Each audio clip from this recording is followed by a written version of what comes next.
Can you hear me now? Excellent. Okay. My apologies. We called our meeting to order at 6:02 p.m. This is the Orange County Mid-Decennial Redistricting Advisory Committee meeting. We have our first agenda item after call to order is roll call. Craig, will you please? Member Olszewski. Member Jackson. Member Tilsheimer. Member De La Portilla. Member Arias. Member Collin. Member Washington. Member Baga. Member Jones. Member Perez. Present. Member Evans. Present. Member Spears. Here. Member Alfont. Member Pizzini. Member Henry. And I apologize, it's co-chair That's okay. Perez and co-chair Evans. We appreciate it, but thank you. You have a quorum. And don't care. Next item on our agenda is public comment, a portion of the meeting that we value. For those of you who wish to address the committee this evening, we ask that you submit a public comment card to our staff folks outside. And if you have not submitted one, this is a great time to do it. We will go through the 4 public comment cards we have here. I see more coming in the door. But we will ask each speaker to limit their comments to 3 minutes into the matters before this committee. When you come to the podium, please state your name and your address. And like I said, you will have 3 minutes. So our first speaker is Cynthia Harris, and then we'll ask our next speaker, Ms. Trini Quiros, to line up to be next. Thank you.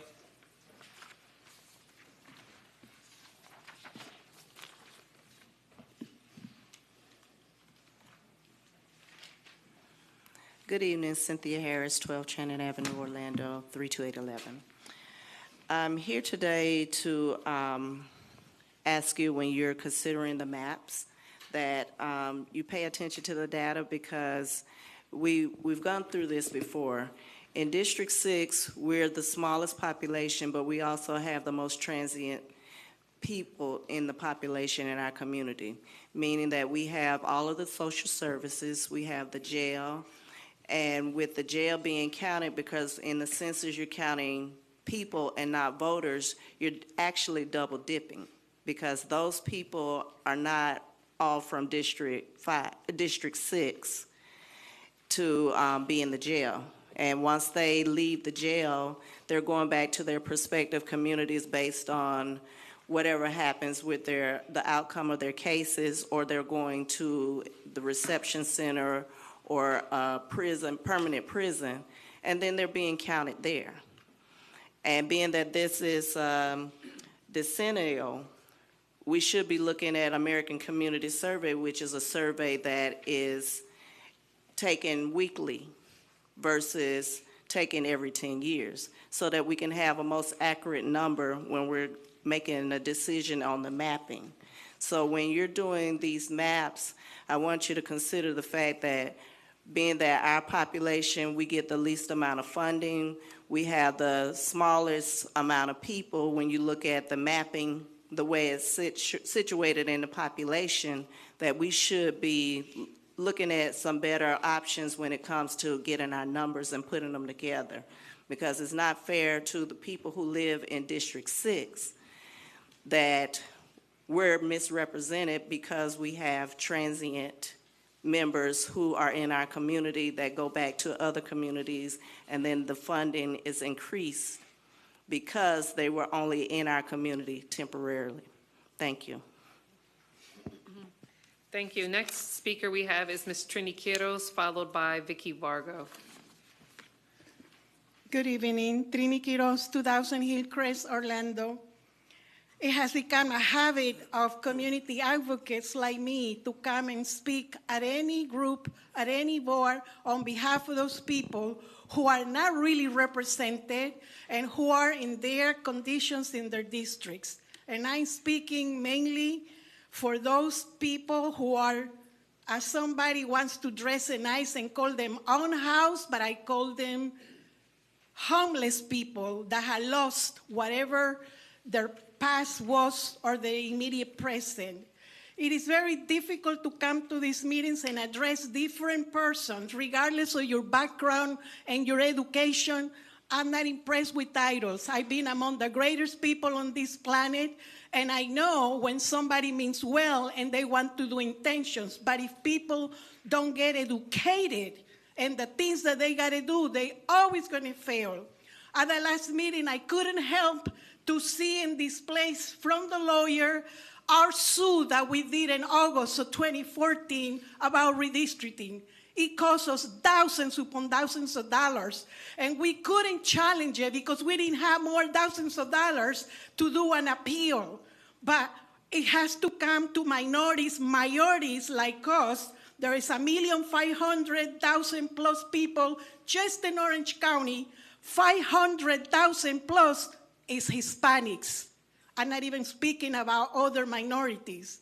And we still struggle. So when you're going to do your due diligence in redistricting, try not to divert or disassociate our communities that have empowered themselves a little bit. So why is it that I speak like this? I've been here 33 long years. I've seen everybody that was nobody and became somebody. And what do? They came to kindergarten and they never learned anything because the people still suffer for lack of human empathy. Redistricting for me is very serious, very important. As it is, there are more than 200,000 people per district. That's a disgrace. Who can take care of so many people? Only the preferred few. And I will be coming to these meetings and you're going to hear the same thing over and over until you understand, whether it's you or the people that we elect, that they take an oath in a Bible and say they're going to fulfill their duty and they do not. We are going to come and say the same thing over and over, and we'll see what happens. Thank you. Thank you. Our next speaker is Vicky Vargo, followed by Diane Rambo. Vicky Vargo, 3800 Winged Foot Court, Orlando, Florida. I'm going to reserve my comments for, I think they're more pertinent for meetings in the future. So I just want to thank all of you for being here. I have participated as a citizen in numerous redistricting over the last 30 years. So, I'm familiar with the process. So I just ask that you please listen to the citizens and their concerns and try to work with different communities to the best of your ability. But thank you for your time, and I'm looking forward to the process. Thank you. Our next speaker is Diane Rambo, followed by Jim Callahan. I'm Diane Rambo, 537 Girard Avenue, and that's in East Orlando at approximately Lake Underhill, and the time is not running. Okay, so I'll continue to speak. I'm near Lake Underhill and Dean Road, and we're actually at the confluence there of three different districts. We've been in and out of 3, 4, and 5 over the years. It would be great if we could redraw District 5 to start at the east end, of course, at Wedgeville, and go all the way through, I'm recommending, to Goldenrod, and then go south to Lee Vista. And the reason I propose that is because it provides homogeneity of our constituents. We're mostly, at one point, we're semi-rural, rural, large areas. My neighborhood's still, what would you say? We're on well water. There's another word for it now, but I forget what it is. But we have no city water. We have no sidewalks, no city lights. We don't have... we're in a food desert. We can't reach a grocery store. And on the east side of town, we have absolutely almost no bus service of any kind, even though we have great population areas. That'd be something we'd like to have one commissioner that's committed to that area and knows that area well. I also would recommend taking Winter Park out of District 5, put it into District 3 when you redraw the maps. And I also would recommend for District 4, that you keep like Nona in one district for sure. And then I know you're going to work on putting another district out on the far west side of town. And I'm just asking for those considerations. Thank you. Thank you. The last speaker card I have is for Jim Callahan. If anybody else wants to speak, this would be your time to get a completed public comment card to staff. Mr. Callahan? Jim Callahan, 204 East South Street, which is on the other side of the administration building parking garage. I walked over. I just had some preliminary ground rules questions that I submitted via email and got a response.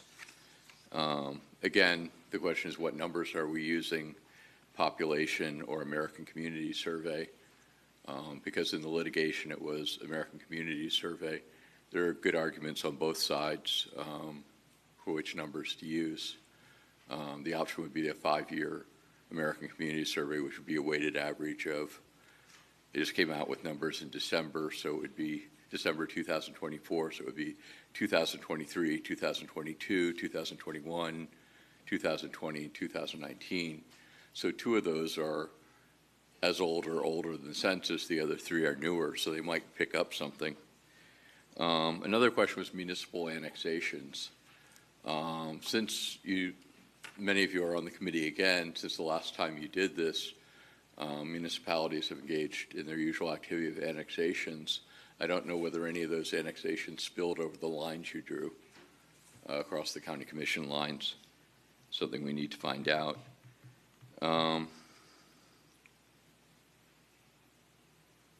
And then I raised the issue of the voter purge list maintenance, because we were talking about the Gingell's preconditions, and we said, well, it's basically whatever happens in Orange County. But sometimes what happens in Orange County is determined by the Florida Division of Elections, the governor's office, what have you. You know, they don't necessarily have a racially discriminatory intent, but the intent may be outside of Orange County and imposed on us. Another issue is communities of interest. They'll have the census designated places on the map. And one fun fact I found out is that Horizons West community census designated place had a 2020 census population of 58,101 people. I mean, I remember when that was the development of regional impact. And so all the way out there by Disney, we've got 58,000 people. And then the redistricting software, I guess we'll be going over that tonight, but I think the email said Dave's redistricting, which I believe Mr. Afon's familiar with. So anyway, just wanted to get the ground rules established so we can have a good process. Thank you. Thank you, Mr. Callahan. Do we have any additional requests for speakers? Nope, hearing none, we'll close the public comment section at this time. The next item on our agenda is review and approval of the March 6th minutes, which are before the committee members on the dais. It would be appropriate to receive any motions regarding the minutes. I heard a motion to approve from committee member Pizzini. Is there a second?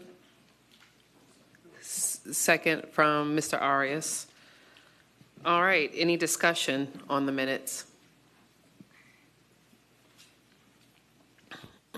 Hearing none, we'll ask for someone to call the question.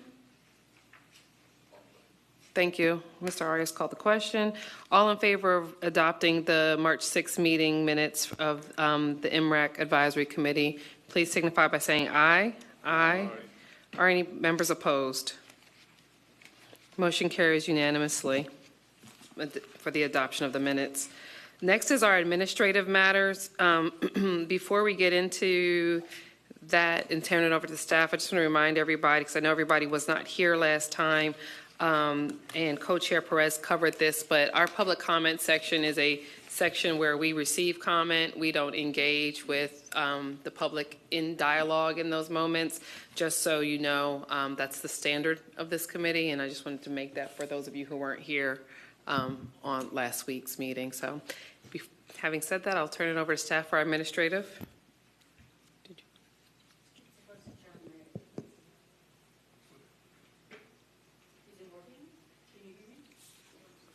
I think so now. 1, 2, maybe not. I'll just speak up. You're green. It's supposed to be red, though, I think. So just, oh, here we go. There we go. It had to warm up, I guess. So good evening, everyone. For those who I did not have the pleasure of meeting in person last week or 2 weeks ago or whenever it was, my name is LaVon Williams, and I oversee the administrative matters for the Redistricting Advisory Committee. And just want to give you a few administrative things. Tonight, we are very fortunate to have a new system that will allow us to queue up our speakers. If you look on the microphone, in order to speak, you have to press the little button with the little man or person on it, the little person, when you want to speak, and that will cue the chair that you want to speak, and the chair will call on you in the order that your buttons are pressed. So just wanting to give you that administrative instruction. When you press it down, and it should turn red, and you should be able to speak. And then when you're finished speaking, you press it again, and it'll turn it off. Okay? Also, with regard to your binders, I know this is a lot of paper coming at you fast and furiously, so please forgive us for this. We promise it will not be like this always. I promise, I promise. But I wanted to go through what you need to put in your binder and the order. Of course, you received an updated agenda or an agenda for today for March 12th. That would obviously go behind tab 3, which says agendas. You also have your minutes, which would go behind tab 4 in your book. You have a revised schedule that reflects your training sessions that will go behind tab 2 after your roster. You also have a page that tells you how you can view the meetings on Orange TV. Several of you wanted to know how you could view. So it gives you how to view it live and also how to review the recording. All of this is on the website, but just so if you wanted to have it for reference, it's now in your binder. You can put that behind tab 2.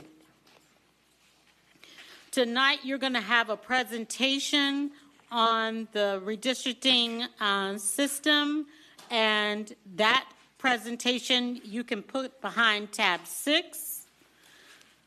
You'll also have a presentation from the Supervisor of Elections. You can put that behind tab 6. And obviously your maps all go behind tab 6 as well. And just 2 other items you received. One, you received an update to Exhibit C as part of your rules of procedure.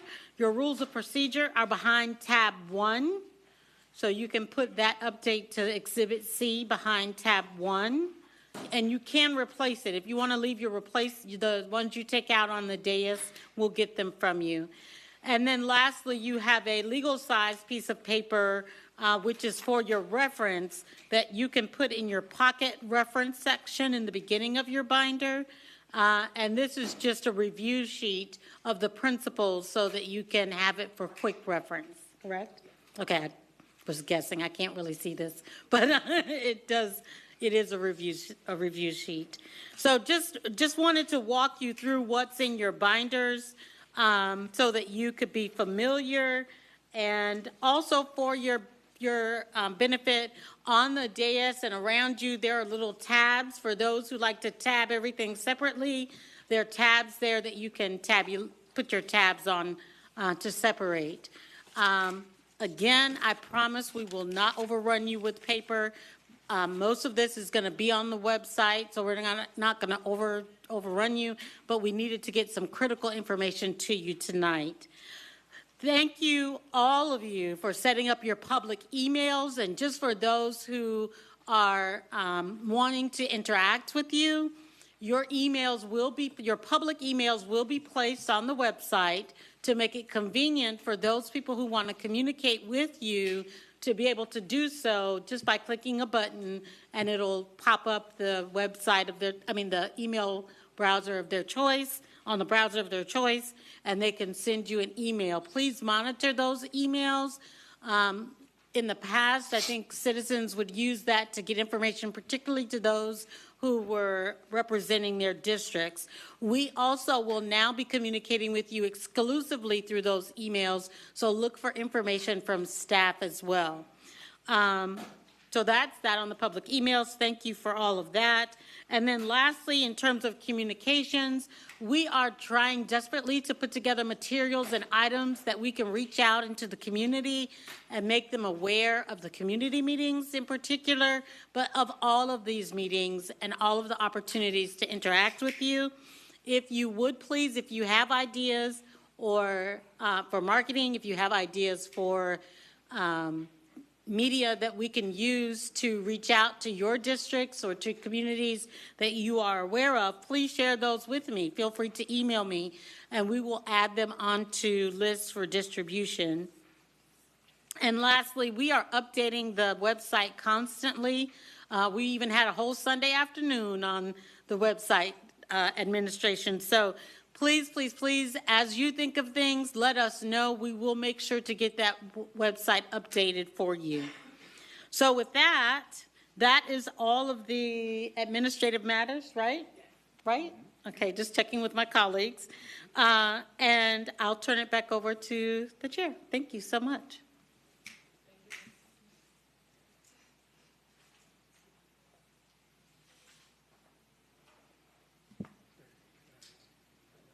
Thank you, Ms. Williams. Apparently, I need some additional training on the microphone. So anyway, our next item is mapping.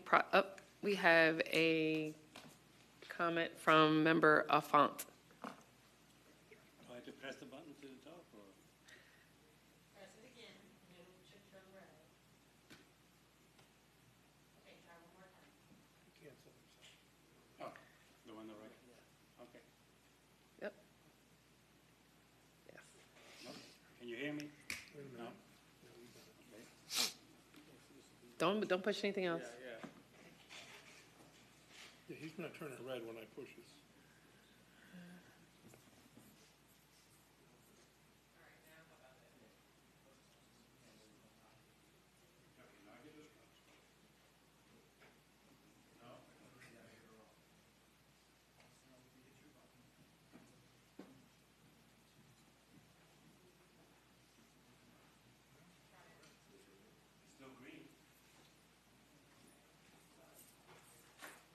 Okay. Okay, all right.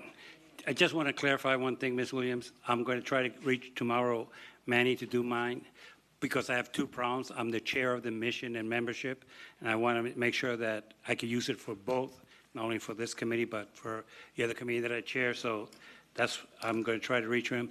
And for those of you who do not know, the other reason why I haven't is that last Wednesday I was not able to show up because I had heart catheterization and I'm still recovering, so with all due respect, be patient with me. Thank you.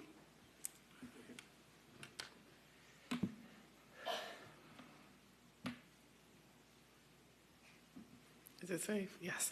Thank you, Jimmy. And we're glad to hear that you're doing better and well. Okay. We're still learning up here. Apparently, it's amazing what can confuse, how you can get confused with two buttons, but apparently it's me. The next item on our agenda is the mapping process overview, and we're going to turn to county staff who's going to help walk us through this process.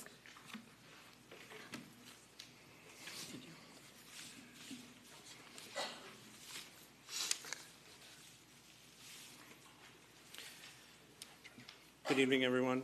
Board, I'm Pete Johnstone. I work for Orange County. I work in GIS section, Planning, Environmental Development Services with Scott and several other staff. I've been present for 2021 redistricting and 2011, as you all might remember. My topic today is, as you've mentioned already, is the mapping software that we'll be using. The vendor, ArcBridge, has provided and set us up with the software we'll be using and the data, and they were unable to be present, so I'm filling in for them.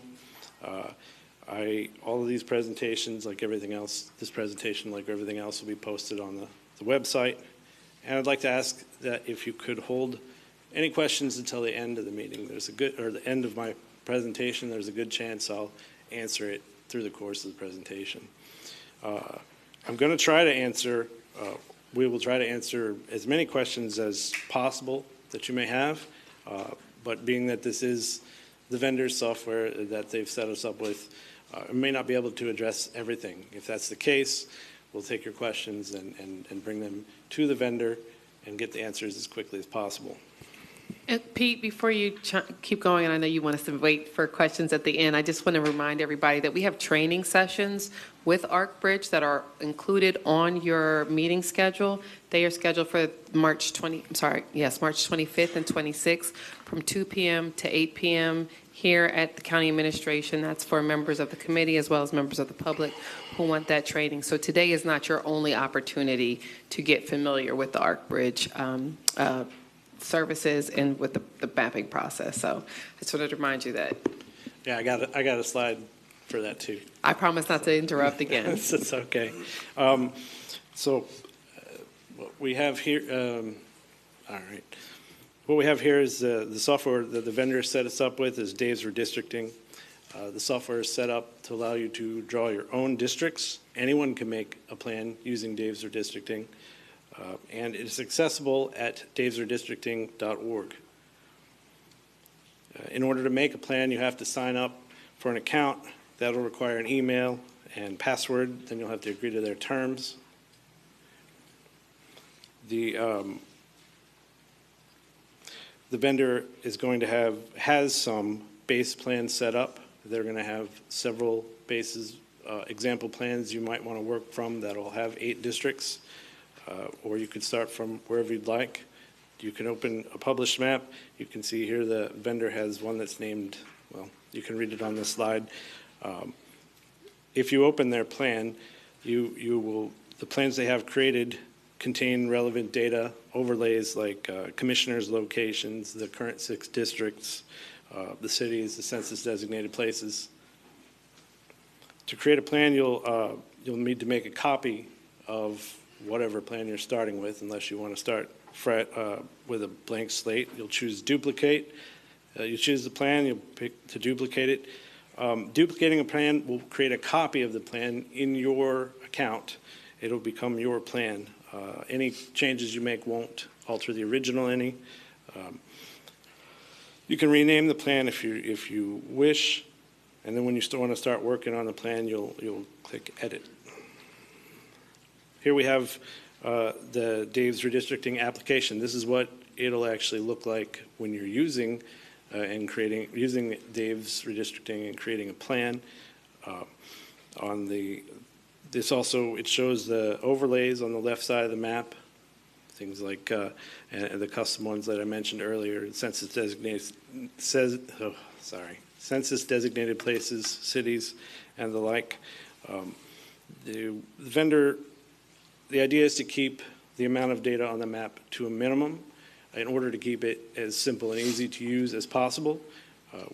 Additional overlays can be added, but for usability, we want to temper that as much as possible. You also see the map in the middle. That's where you'll be doing your work. To start creating a plan or painting districts, you'll use the paintbrush and the eraser tool shown at 1. You'll select the district that you want to work on, shown at 2. and then you'll choose the census geography at point 3, in this case, is showing blocks. You'll use the paint tools and the erase to draw the districts as you see fit, and as you draw them, the population and the percent deviation in the upper left will be updated with any changes you make, or as you make changes automatically. When you get a plan to a place where you'd like it, you should consider looking at the statistics. In the statistics, it's especially be especially aware of the population. The percent deviation is, of course, very important here. Also contained in the statistics is the demographics for each district. So there's several ways to share your maps. One is called publishing the map. So publishing a map is simple and straightforward to do. What this does is it shares the map publicly with anybody using the Dave's Redistricting software. They could use the map that you published to make a copy and to start their own plan from there. And you can also share your map. What this does is it creates a link that you can send to somebody, and they'll be able to open it, but it doesn't share your map to everybody using Dave's on the published map area. To submit a map, you'll want to export. When a committee member submits a map for review, you'll need to export the map to a file, in this case the district shapes, to a shape file. It'll download a zip file will be downloaded to your computer, and in order to submit the plan, you'll want to include that file with the plan name in addition to the form that's on the redistricting website, the submittal form. Once a plan is submitted, the vendor will do an analysis on the plan. They'll check things like that are mentioned here: maximum deviation, communities of interest, significance of changes. Please note that the vendor will not be making any changes to any plans. They're not going to change anything. They'll analyze what the plan is as it is. If they have any questions or find issues with it, they'll be in touch with you and let you know. Once they've got an analysis done, they'll present that.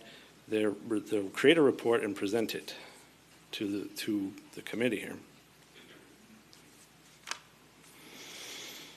So now I'd like to go over some of the census data that you might want to consider as a resource while drawing your plans. Here we have the 2020 census population by race and ethnicity. The Dave's Redistricting software that we'll be using is set up to use the 2020 census data. That's what the plans will be based on. This is the 2020 Orange County population by commission district. You can see the current deviation and the percent deviation on the right. This is the same map, but it shows what the ideal population would be for each of the 8 districts if you go from 6 to 8. That's in the table on the right. Some additional reference material that you may want to consider. These are the 6 commission districts with the municipalities, the incorporated municipalities overlaid. This area is zoomed into Winter Garden and Ocoee, both incorporated cities. You can see that Winter Garden is fully in District 1 and Ocoee is in District 2. Eatonville in this image is fully in District 2. Maitland and Winter Park are in District 5. We have here a map of the census designated places. What's a census designated place? The census defines it as a statistical geography representing closely settled, unincorporated communities that are locally recognized and identified by name. Basically, put simply, those are communities of interest that have similar priorities. Here's a close-up view of the Hunters Creek area. None of the census designated places in this area are currently split. In the Alafaya area, in the northwestern portion of their map, you can see Union Park, which is split by 50, which is a major roadway in the county. Colonial, which is also 50. Pine Hills area. Pine Hills is currently split between districts 2 and 6. Pine Hills has a significant population. Preservation districts are shown in this map. Preservation districts are voter-approved areas that tend to work as a group. The incumbent residences are shown here. Incumbent commissioners have to live in their districts, and you can see that these locations are approximate. There's a map for your reference of congressional districts. The supervisor of elections is going to discuss more about these, the relevance in their presentation. I'll leave that to them. Here's a map of population by census block group. This is the raw population by block group. It doesn't necessarily represent the higher density areas, but the population per acre does give you a much better idea where the higher population densities are. Here's a similar map for Hispanic population densities and for Black population density. Next, I'll cover some estimates that are done for population growth. The Bureau of Economic and Business Research in Florida does an estimate every year of population growth. They cover larger areas like the entire county and the municipalities. And unfortunately, their estimates don't go down to smaller units of geography than that. The census does the American Community Survey every so often. And you'll note the Southwest Orange CCD in about the middle of the chart. The difference on the right is predicted to decrease in population, whereas this area contains Horizon West, which is known to be one of the fastest growing areas in the county. The point of this is that these are estimates, and be aware of that if you're using these in consideration. These are estimates only. Here we have a map of new residential construction from 21 to 25. This does show on the map spatially where new residences have been constructed, but you may want to note that we don't know the population in any of these residences or the race or ethnicity there. Again, these are estimates. Please consider them as such. So I'd like to talk about the map submittal and review rules of procedure. Maps need to be submitted by 11:59 p.m. 4 business days prior to the next meeting. The plans will be considered in the order that they're put on the agenda. Only sponsored maps will be considered by the committee. The plans will be on the next scheduled meeting as informational item and forwarded to legal and the vendor for review. They'll be reviewed and go to the next committee meeting as a discussion item. Now, the final submittal deadline for all maps, the final deadline where you can have no more maps will be accepted after then, is 11:59 p.m. on July 3rd, Eastern Time, on July 3rd, 2025. Maps submitted before that deadline will be analyzed by the vendor and legal and then placed on the July 30th, 2025 agenda for your review. When you're submitting a map, you should include the board member name, your name, if the map was created by you or on behalf of someone else, if they represent an organization or policy established by an organization, if they're being compensated by whoever authored the map. This is an example of this is the map submission form. This will be available on the redistricting site, and it includes area where you can enter all the information I just discussed previously. When you submit this form, it's very important to include the name of the plan that you have with the form, and make sure you name them the same thing so that it's easy for us to figure out who submitted what. The file that you extract from earlier with this form. Once a plan has been reviewed and it comes before the committee, there'll be 5 minutes to present it to the committee. You can delegate your time as you'd like. Following that will be legal and the vendor will present their analysis. Then you'll have 15 minutes of map discussion. You can accept the map for consideration if you wish. The sponsor can withdraw the map, or you all can continue to consider it if you'd like. Suggested nomenclature for the maps. We would suggest that the maps be named with the creator's last name and a version number. This is important so we know who's submitting what map. Validated maps will be placed on the agenda to be considered by you.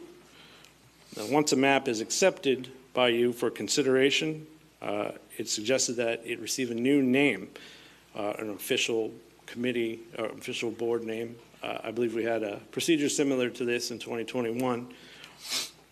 If someone chooses to start from a map that's already been submitted to, say, make a modified version, it's suggested that you name the map with a letter afterwards. Say, for example, if you have map 12 and you're starting with that, and you make some modifications, that would become map 12A, 12B, and so on.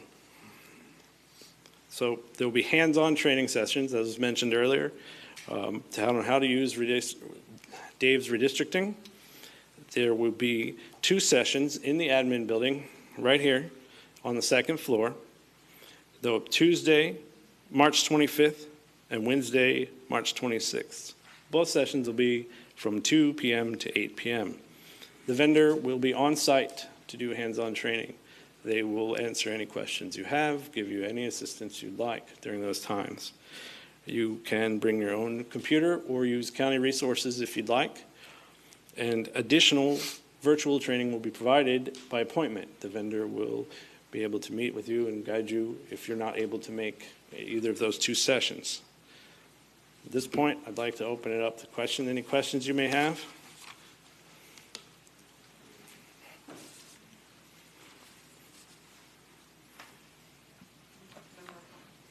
Okay. First, I'm kind of confused. I'm very familiar with Dave redistricting. This redistricting is a public-owned, I mean, anybody can use it. And you're trying to tell me that this is the vendor's software? It's not his. This belongs to a private company, correct? This is a question I'll have to address to the vendor. They directed us that that's what we'll be using. Okay. My follow-up is as follows. I think Scott might have a comment on that. Yeah, so it is public software. It's just the vendor is overseeing it, so they're managing the process. So it's not their software, they're just overseeing the software for the county. Just correcting, because you said it's the vendor's software, it's not. The vendor's Okay. overseeing the Oh, software. I'm sorry. Okay, no. Yeah, but that's the software they've supplied for us. I understand. to use, yeah. I'm, like somebody made a comment, I'm very familiar with this. This is my 4th redistricting, so yeah.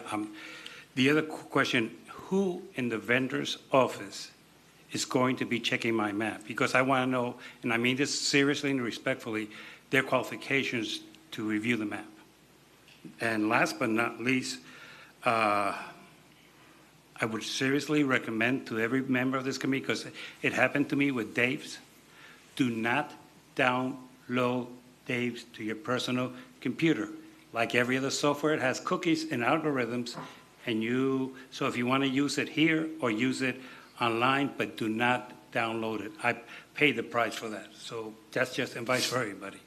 It's free, and the way they get their money back is by cookies and algorithms. So just so everybody understands. Thank you, Member Font. Attorney White? Yes, and good evening. To respond to your question, the vendor will be forwarding all maps to me for legal review, and I will be performing a manual review on each map. That's fine with me. Okay. Nothing you. Okay. Thank you. I next have Member Washington. I thought, Jason, you were, I don't know where you went. Okay, I'm going to go to Member Henry because he was before I had Member Washington. Can you push yours again?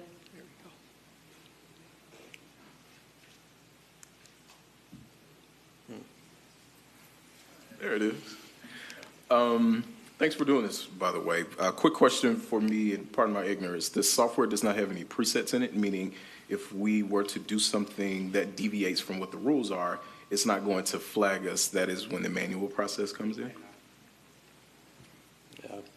Yeah, Mr. Font's correct. It doesn't have automatic flags or anything. That's why when you run the statistics, you can check to make sure the deviation is within the acceptable range and the racial breakdown of demographic breakdown of each district.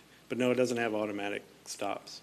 So, and when the vendor, part of their analysis is mostly to check for those things. Thank you. Member Washington.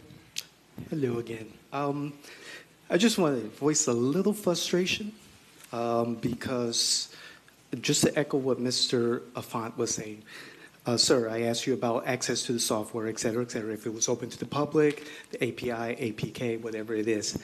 And to hear Mr. Callahan tell us that we're using Dave's Redistricting, again, I have an account going back 5 years with Dave's Redistricting. And to hear from the public, when we had an opportunity to hear from you last week, I'm just a little concerned about the transparency there. How long have we had this contract with Dave's Redistricting or this agreement? I'm going to let staff respond to that, but you're going to have to.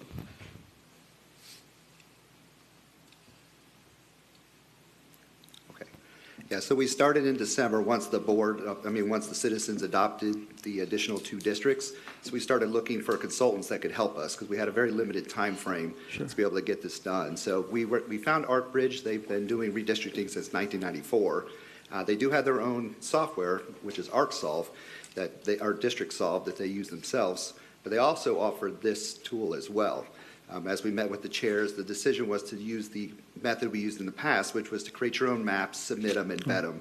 So that's why we went with the Dave's Redistricting as the final solution. So that was only over the last month or so that we kind of wrapped that up, and they're still kind of preparing it for the final rollout. Sure. I'm happy that we're using Dave's Redistricting. And again, I'm familiar with it. I probably got a map in there, with 8, 10 districts already. Who knows?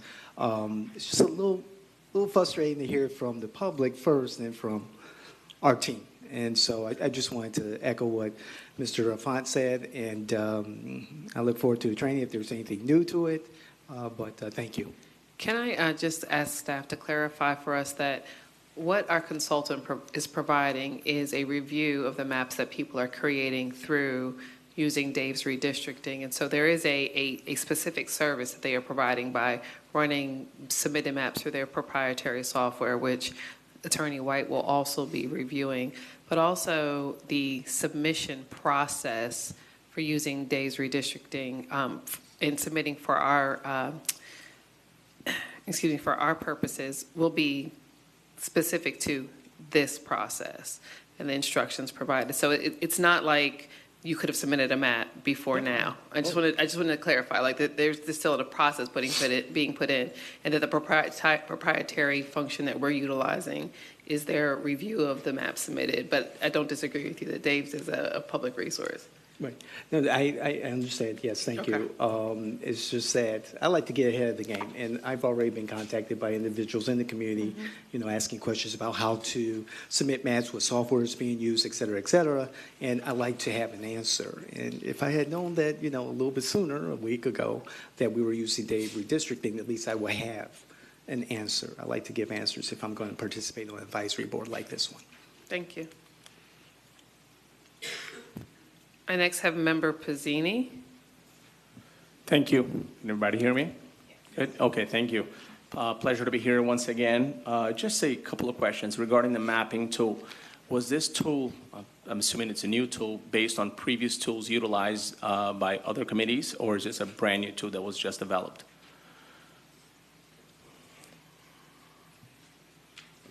So this tool is not a new tool. Dave's Redistricting has been in the industry for quite a while. In 2021, we went to RFP. We had plenty of time to decide to look for a vendor, so we choose a product at that point. This time we didn't have the same amount of time.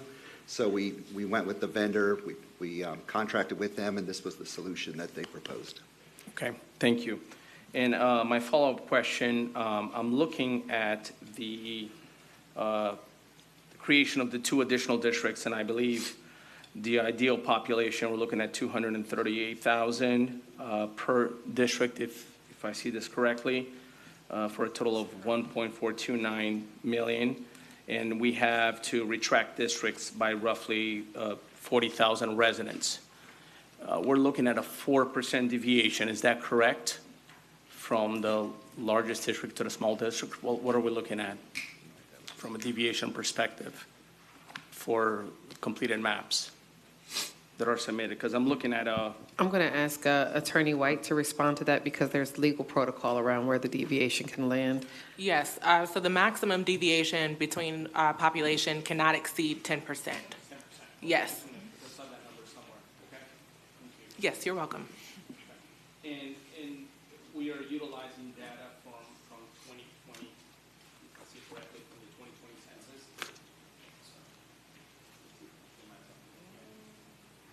Well, I'll speak louder. There you go. So we're using data from the 2020 census, and if I recall from our first meeting, we're not to utilize population growth as a basis for the submitted maps. We're to utilize data from 2020. Yes, because the goal is to ensure that the data is reliable. And we want to be as close to the one person, one vote principle as we possibly can. So as the presentation included, there is some data from the American Communities Survey and the data provided by UF as well, but that is an estimate. The most reliable data that we have is the decennial census data. Okay, thank you. One of the things we wanted to point out that the expected reduction to populations in each of the different districts would be around 178,000. Get them to 178. Yeah, to 170. Correct. From 239. Correct. Okay. Member Afant, is your hand raised again? Yeah. Okay, hold on. I just have a question for both legal and for the chairs. Realistically, we still have to decide if we're going to go with the census or if we're going to include the other group so we could come up with an appropriate number, or am I incorrect by saying that? Well, I think that's an individual decision for each committee member to make. Okay. As long as it complies with the one person, one vote principle and equal population. Yeah, that's what, thank you, because that was the question I had before I prepared my map. Sure. Thank you. Of course.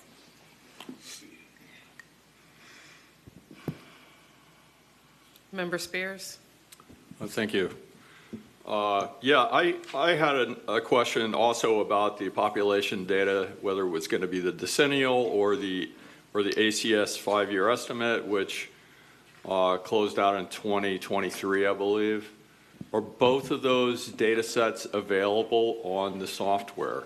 Do we have both of those data sets for our use? Well, I know that the 2020 census blocks is available. Yeah, obviously the census is available because that's the one that we're legally required to refer to. But if we want a more updated data set, my question is the ACS 2023 data also available on Dave's redistricting software for our use? No, unfortunately, I don't know the answer to that. Scott.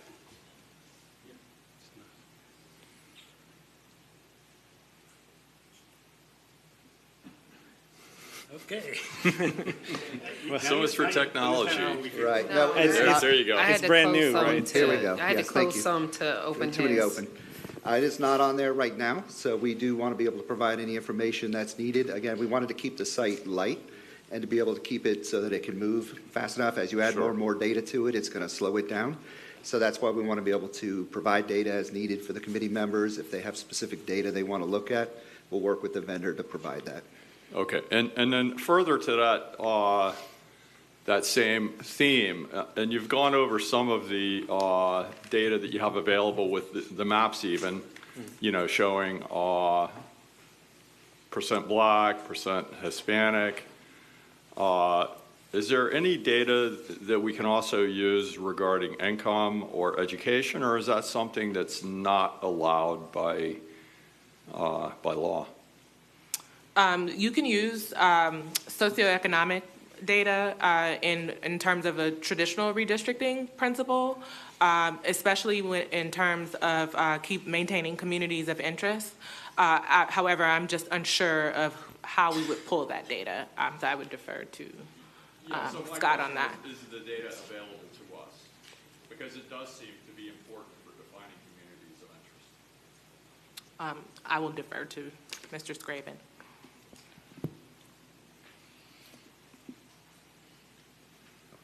So whatever data is available in the census data, so I know they have income, population, and they have a lot of different data fields in there, so we would have access to that information.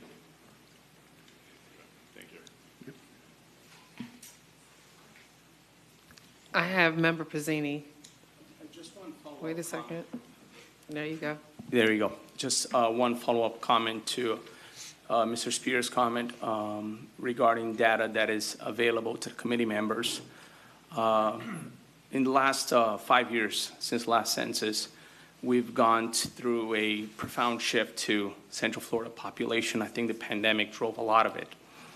And I think not having relevant data available to us to understand the growth of certain areas of Central Florida, Orange County, Horizon West. Horizon West was one thing, 2020. Horizon West 2023 was entirely different. We had the pandemic shift. A lot of folks moved into our area. So I think perhaps not having additional data available could hinder our ability to make the best possible decision for the Orange County population.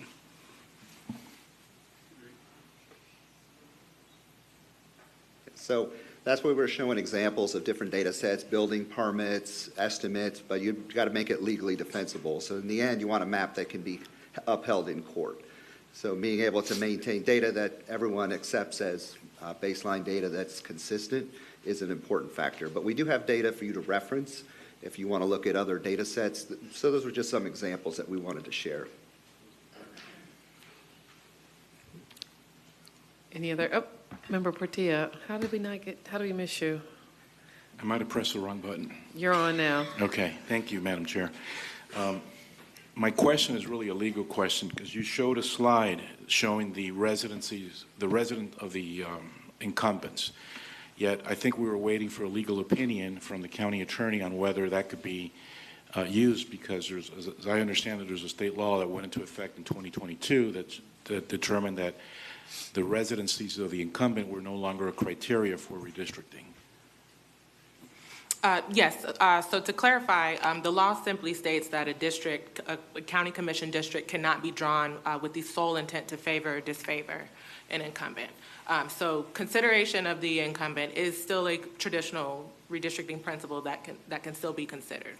But the inclusion of the commissioner's, the incumbent address is just for consideration, again, for the committee. It's not being provided for the sole purpose of drawing the district to favor or disfavor the incumbent.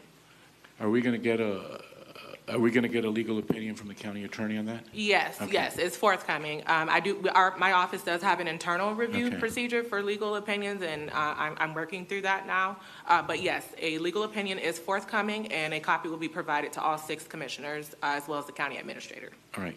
Thank you, Madam Chair. Thank you, Member De La Portilla. Is anybody else interested in rendering comments or questions with respect to the mapping process overview? Hearing none, I believe it's time for us to move on to our next section of the agenda, and thank you, Pete, for that review. I know it's a little awkward pinch-hitting for a vendor, but we appreciate you stepping into that. Our next item on the agenda is from the Supervisor Elections Office, and they have a presentation for us.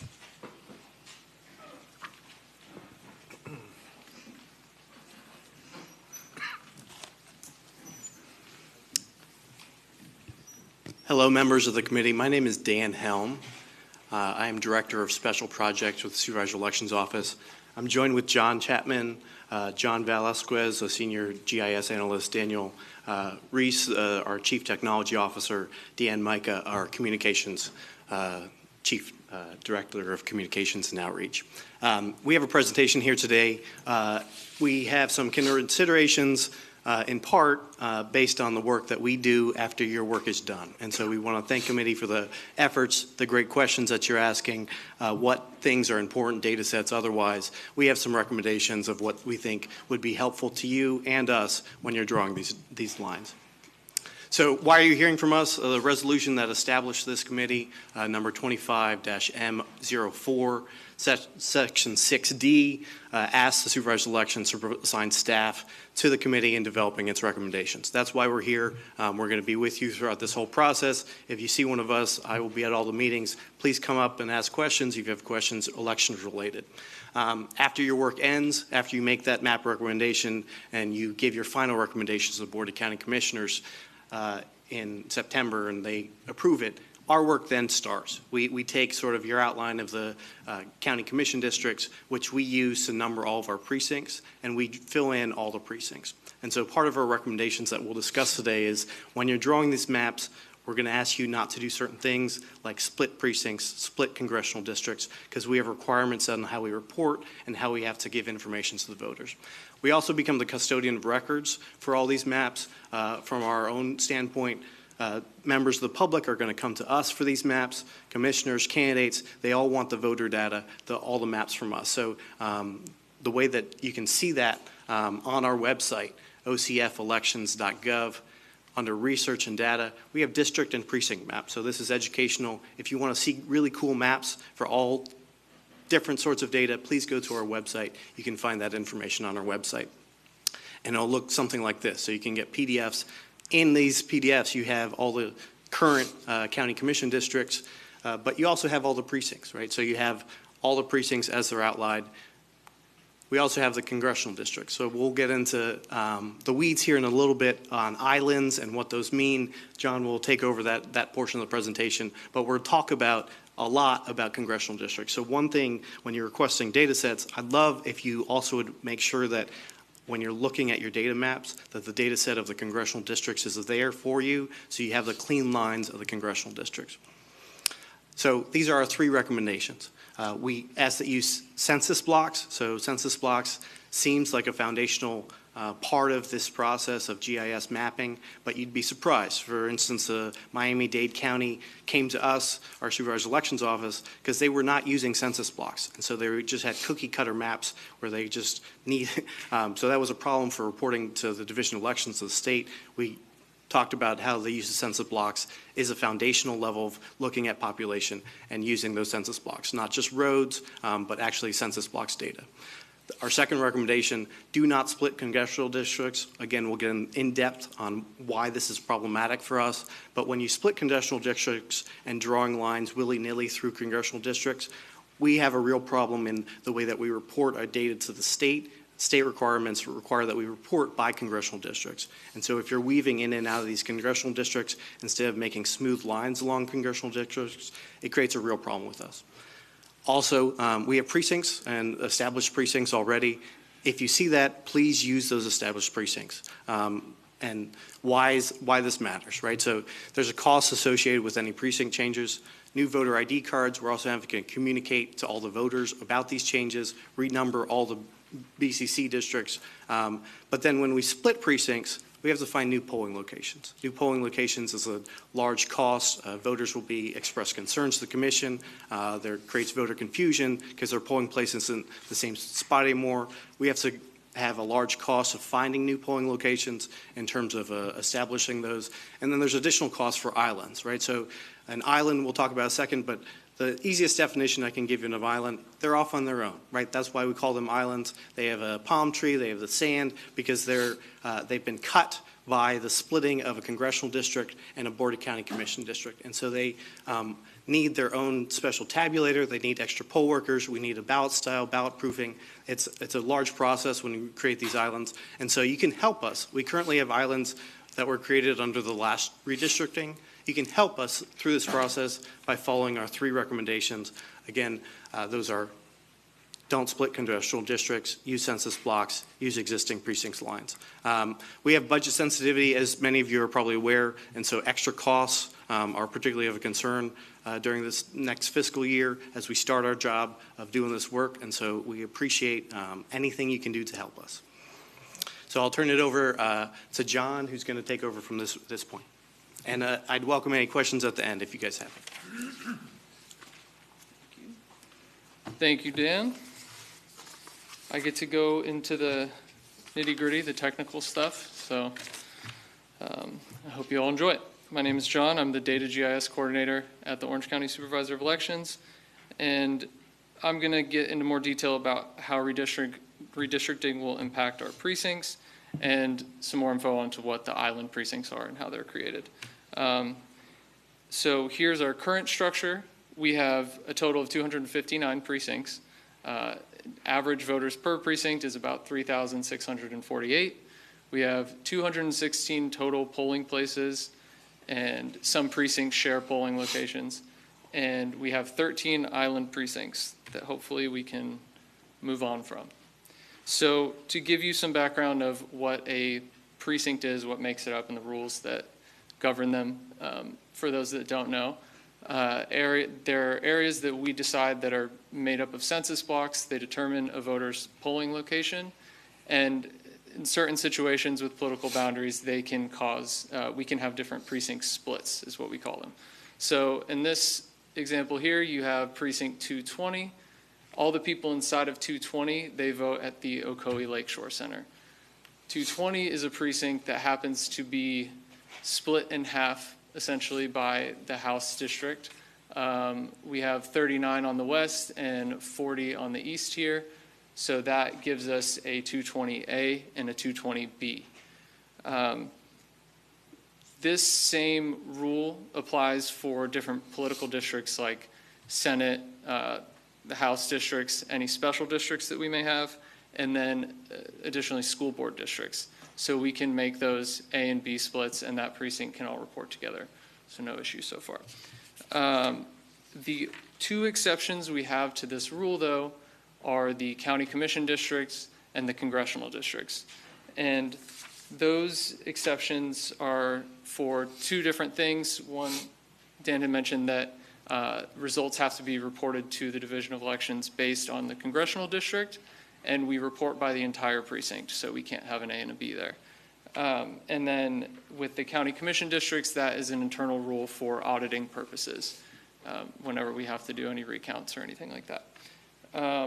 So you can see here that same precinct 220 is entirely within County Commission District 2 at the moment, and it is fully within this, sorry, my laser pointer. It's fully within Congressional 11. It's all that same color red. So here, basically, so when we receive the new County Commission districts, any precinct that gets split by new boundaries would have to be made into two new precincts. And that, as mentioned before, can cause voters to change a polling place, it can cause some confusion, and then it can cause capacity at current polling places to shift, and we can run into issues with that. So this is a theoretical example here where if this was the new county commission districts, we have 6 and 3, their boundary right here, splitting 627 in half. Before, all these people would be going to the same polling place, and now these people in the eastern side on that District 3 end of it would have to be either a new precinct with a new polling place, and we'd have to figure that out, or they would have to be integrated into one of the surrounding precincts. And then we start talking about is the polling place for, say, 628 capable of holding that many people. So so that's it for just the county commission district alone. And now I get to talk about islands. Sorry, I think, here we go, sorry. So the other recommendation Dan mentioned was to avoid any creation of new islands. And to give you some background on our precinct structure again, typically our precincts, the first number of the precinct aligns with the county commission district it's in. So in the case on the screen right now, 434 is within County Commission District 4. But we also have this precinct 910 right here that exists in County Commission District 4. The first digit 9 is how we signify our island precincts. And island precincts, they're precincts that have a parent precinct, but they have been split off from their parent precinct based on the congressional and or the county commission line. In this case, the parent of precinct 910 is 434. And I'll explain a little more about that specific example coming up here. So next one. So the major cause, like I said, is that interplay between the county commission districts and the congressional districts. The next slides, I'll go through some specific examples where the county commission district boundary temporarily will deviate from the county commission district and then rejoin it. And that can cause an island that has relatively very few voters compared to what the whole precinct would be. And again, we would recommend that we avoid those scenarios as much as possible. So here we have an area between County Commission District 6 and 3. You can see the orange line here is the County Commission District, and it comes up and around this neighborhood and then out to the east. And then we have Congressional District 10, that shade of red, and Congressional District 9 with its boundary being in gray. So here, the current boundaries, they follow each other, and then the County Commission goes around this and then continues off following the Congressional District, leaving this highlighted area right here, 914, as the island. So in this instance, 914 cannot be part of the same precinct as 328 because of the county commission, and it can't be part of 630 or 631 because of the differing congressional district, being 10 and 9 for 914, and county commission 6 and 3 for 328. So the current active voters in that area, 914, is 164. So that's where this, our average is about 3,000, and that precinct has very few voters. And like Dan mentioned, they need their own tabulator, they need their own tablet setup, ballot style, and everything that comes along with having a specific style. So here's a few more so we can get some more examples. Oh, yeah, exactly. So, thank you, Dan. Oh, I have to hold this. Okay. So, and I went right back. Apologies. Okay, so our recommendation would be, if possible, for the county commission district to continue north through here and northeast to just follow that congressional district that it was already mostly following until it hit that spot, cutting out that, I believe that is like one census block, so including all of the same. And this is another example with 901. So as I described, 901 isn't able to be a part of 610 or 635 because of the differing congressional, and it can't be part of 111 or 201 because of differing county commission. So again, I would recommend in this scenario that the county commission continue and follow up this congressional boundary. 901 has 700 active voters. And then we have 910 with a grand total of 25 voters. This one, it cannot be part of 545 because of the county commission district difference. And as it was on the slide earlier, it's parent precinct 434. It cannot be a part of it because of the congressional district. And again, if the county commission district were to follow, then those people in 910 could be part of 545, and we wouldn't have to have that be its own precinct. In addition to these, we also have 2 islands in the county that have 0 voters. Those are just geographical areas that we needed to maintain in the event that somebody moves into that area. They build anything during an election time and somebody says, I live here, so we have to have a ballot for them, and we have to be ready to accommodate if that were to happen on election day.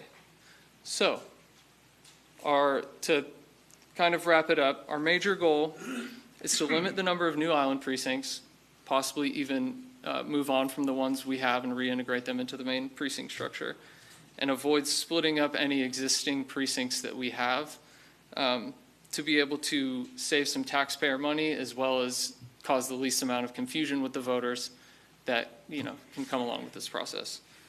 Are there any other technical questions that you all may have about this before I hand it back to Dan to close everything out? Like more on the mapping side. Yeah, I got not a technical question, and I guess I should ask Attorney White. Will we have access, will the Supervisor of Elections Office look at some of these maps and tell us what we've done? Because I'm not sure that we're going to be able to overlay the precincts and the districts, and so will they have some tech, their GIS guys, look at them, maybe not the early ones, but towards the end, and say, hey? Yes, so in my review, I can certainly consult with the Supervisor of Elections Office to ensure that we're meeting their request as best as we possibly can. However, we cannot subordinate, obviously, No, they're not going to be, they'll never be the drivers, Sure. but it is important that we give them appropriate consideration. Sure, absolutely, and I'll establish a process with the Supervisor of Elections. Thank you. To do that. We're here to help. We're happy to. Yeah. Thank you. Does anyone else have any questions or comments for the Supervisor of Elections Office? I think that Hold on. Oh, you have more to go. They had asked for questions. Yeah, you can finish up. Sure.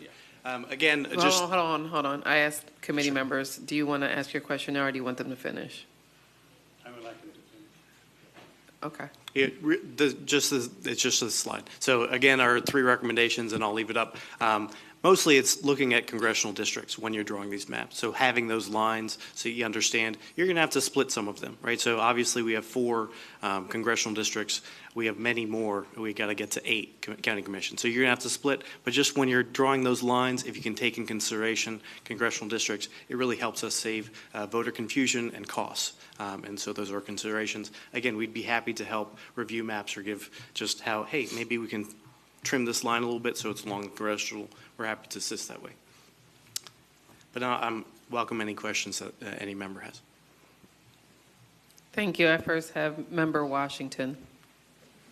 Hey, Dan. Just a question about the process.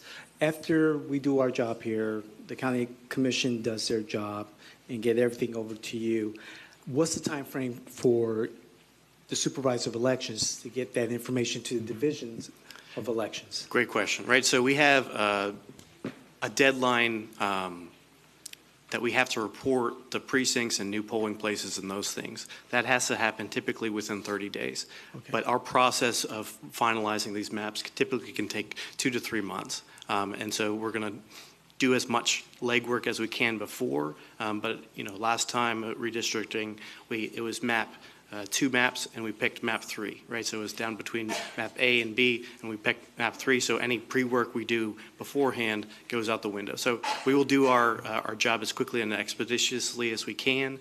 There are state requirements that we report precinct changes that we'll accommodate to, but it can take 2 to 3 months till we finalize those maps. Okay, thank you. Member Spears. Thank you. Yeah, this is not so much of a question, but more of a comment. And it seems to me, my understanding based on your presentation is if we don't split the precincts, we can completely avoid the problem of island precincts coming up, right? So there's two things that we need to look at this. One is the precinct boundaries. They're very small. And the other one you're saying is the congressional district boundaries. So that's the part that really troubles me, Because these congressional districts, as we can see on the map, right now, they're very large. They're not restricted to Orange County. Some, if not all of them, extend into the adjacent counties. And it just seems like a really arbitrary requirement to stick to these congressional district lines, and it seems at odds with what we're trying to do, which is delineate county commission districts that reflect the culture and population of Orange County with its different communities of interest. And this may not really be possible if we're slavishly following the congressional districts. And so my opinion is really what we need to be doing is focusing on the county and the needs of the county. And the congressional districts, while I appreciate your request that we follow them because it makes it administratively easier for the supervisor of elections, but we're not really tasked with that. We're tasked with coming up with the best districts that reflect the population of Orange County in a fair way according to the criteria that's been given to us. I wanted to add one quick thing. So when we're talking about following the congressional districts, I just want to make sure I clarify that what I'm trying to iterate is that if the boundary of a county commission district that you are drawing happens to already be following one of those congressional districts, to not only cut out a small section. It's a matter of, for us and for the voters, not having small deviations that then leave voters in small numbers. That makes perfect sense. Yeah. And I think that if we do stick to the rule of not dividing precincts, we have essentially done most of that, and we've eliminated completely the problem of the island precincts arising. Well, yes and no, because we currently have islands, right? So in those circumstances where a precinct is an island and you follow that precinct, you're going to continue that island. You can help us by actually eliminating all of our islands if you just look at the congressionals. To your point, yes, I'm not saying that this is the end-all, be-all. Certainly take into considerations equal population. But when you're drawing those maps and you're following congressional district, please don't deviate away from the congressional district. You're gonna have to split these up, right? Those are only 4 congressional districts, and that's all Orange County. You have to put in 8 commissions. So this is gonna be split anyway, but in terms of when you're drawing the lines and it's close and you're following those precinct structures, please try and stick to the congressional districts as you can.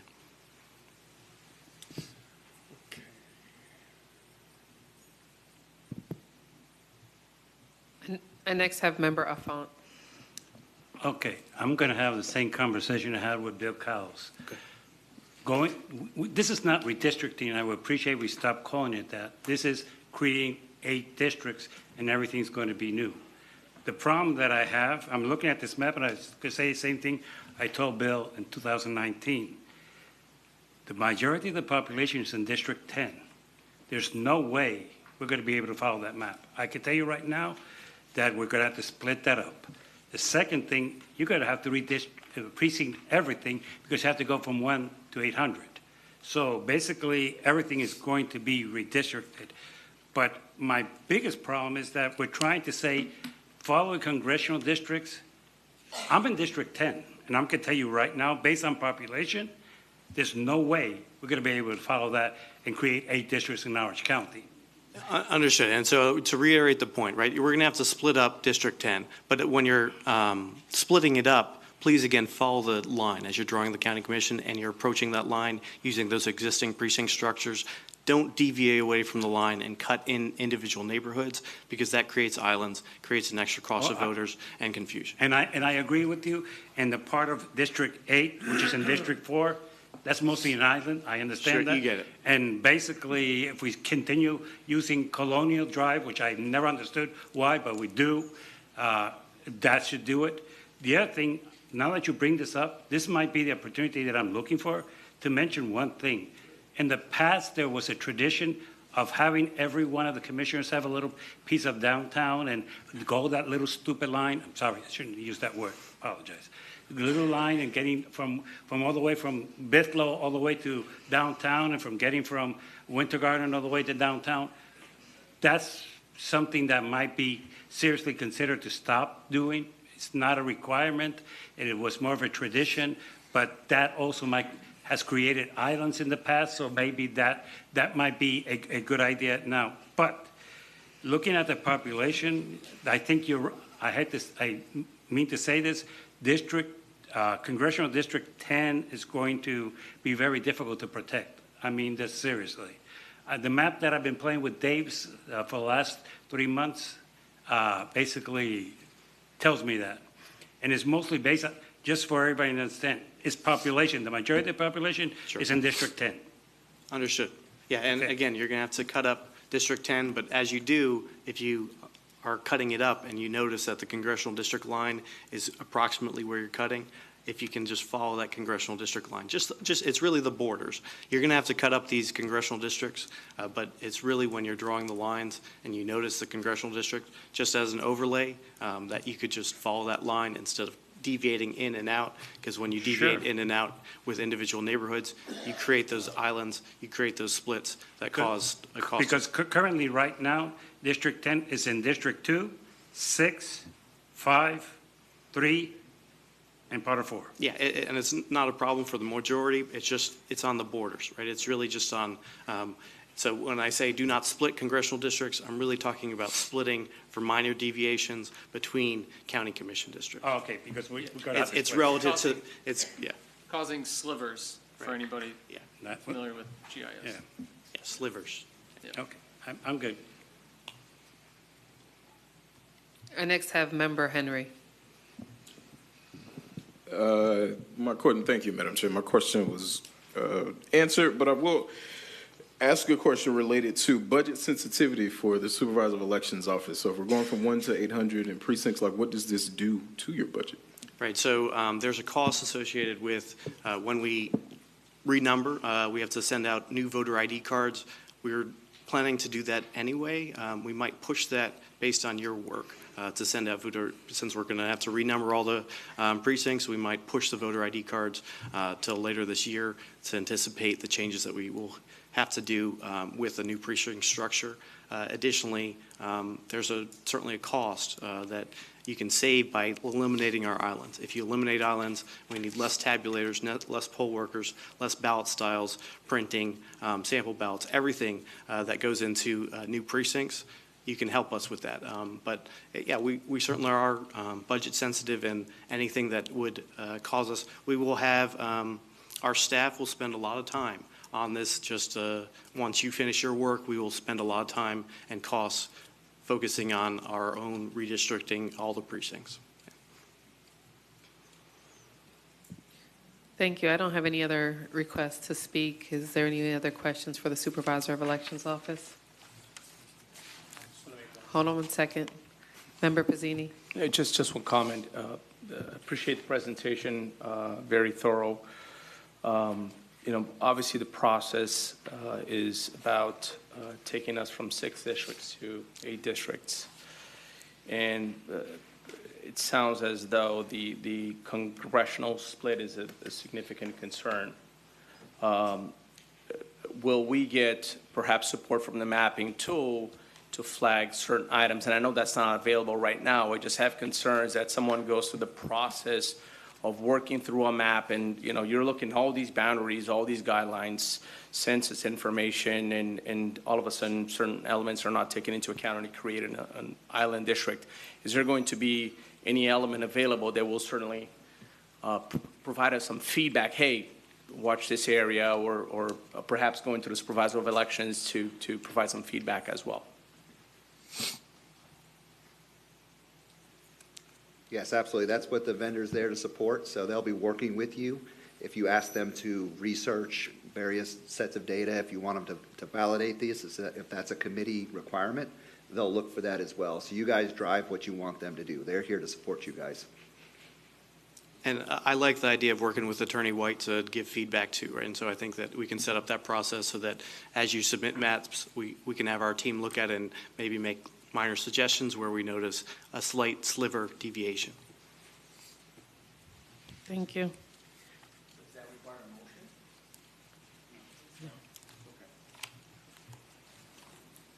Any other comments for the Supervisor of Elections Office? Hearing none, we're going to move on to closing remarks. I asked the members of the committee if they'd like to share closing remarks to utilize the queue, and hopefully you'll see that I've done a little better with my practice today. Thank you. Thank you. And oddly enough, nobody wants to say anything. Y'all are having fun. We got one. I got a co-chair. Anybody else? Oh, there's another. You have to say it. I did. I mean, I'm just saying, we're here. I go home early. Member Henry. Did I lose you? I did lose you. There you go. No, you did say, well, I go home early, and I pressed my button again. I was not here last week due to me being out of town, but just wanted to say thank you to all the members here. Looking forward to working with you all as well as members of the public. So appreciate serving, and again, thank you. That's all I've got. Thank you. The next person in the queue is my illustrious co-chair, Mr. Perez. First, do not get used to 7:30 meetings. Those of you that we were with last year, which is many of you, you know these things are going to start running late when and as we get more public comment, maps to review, and that sort of thing. So this is a luxury. We're off next week, but on the 27th of March, please make sure you check your calendars. We are not here. We are at the Multicultural Center in District 6 as we begin our tour of the communities, and you're going to find it fascinating. It's so very much fun. Finally, I am thrilled that Co-Chair Evans was the first one to try this technology out, and it wasn't me. Hey, I'll take my turn on this. I will say that just like I had to learn something new, and Co-Chair Perez and the rest of us had to learn something new, we're going to learn things this entire process. And I continue to encourage everyone to avail themselves of the resources provided by county staff and our attorney. They are working feverishly to be responsive to the brilliant ideas that our membership and members of the public are sharing. We met today with commissioners for districts 5 and 6 and got some of their insight into the program and some things that they thought that we could be doing. So I just want to say that we are all working, and so while we might not meet again, we might not meet again until the 27th. I want to encourage you to continue your work on your knowledge around this topic and this project. As a reminder, the trainings are set for the 25th and 26th on the second floor between 2 p.m. and 8 p.m. And that is a resource that's available not only for our committee members, but also for members of the public. And finally, our website is up. I just want to remind everybody that on that website, there are a number of pieces of information, including the redistricting@ocfl.net email address where you can provide electronic comments if you're not able to attend in person. But hearing and seeing no other interest in speaking, I think it's time for a motion. I move we adjourn. We have all in favor? Aye. Motion passes. Thank you.